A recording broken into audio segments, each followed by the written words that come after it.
കാട്ടിലെ തടി തേവരുടെ ആന എന്ന വാർത്താ ചാനലിലേക്ക് ഏവർക്കും സ്വാഗതം. ഞാൻ നിങ്ങളുടെ സ്വന്തം റാണിയമ്മ.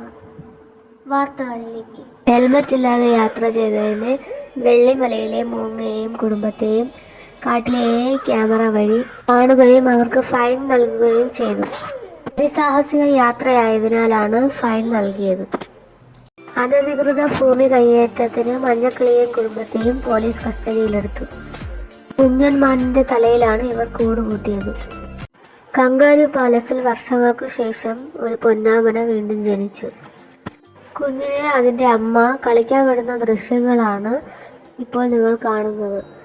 രാജാവും റാണിയും നാട്ടിലെ പ്രജകളും എല്ലാവരും തന്നെ വളരെ സന്തോഷത്തോടെയാണ് ഈ കുഞ്ഞിനെ വരവേൽക്കുന്നത്.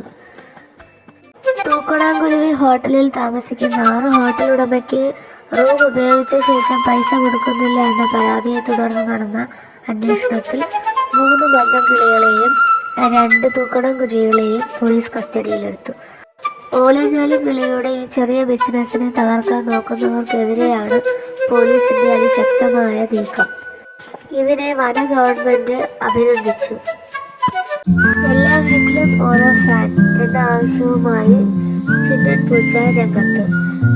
ചൂട് കൂടുന്നതിനാൽ ചൂട് കുറയ്ക്കാൻ വേണ്ടി എല്ലാ വീടുകളിലും ഓരോ ഫാൻ നൽകണമെന്നതാണ് ഇവരുടെ ആവശ്യം. മന്ത്രിസഭയിൽ നാളെ അത് ചർച്ച ചെയ്യുകയും അതിന് തീരുമാനങ്ങൾ എടുക്കുകയും ചെയ്യുമെന്ന് മന്ത്രി അറിയിക്കുകയുണ്ടായി. അതുവരെ ചൂട് കൊള്ളണമെന്നും മന്ത്രി അറിയിച്ചു. ഇതോടുകൂടി കാട്ടിലെ തടി തേവരുടെ ആന എന്ന ന്യൂസ് ചാനലിലെ വാർത്തകൾ ഇവിടെ അവസാനിക്കുന്നു. വീണ്ടും കാണുന്നതുവരെ നന്ദി, നമസ്കാരം.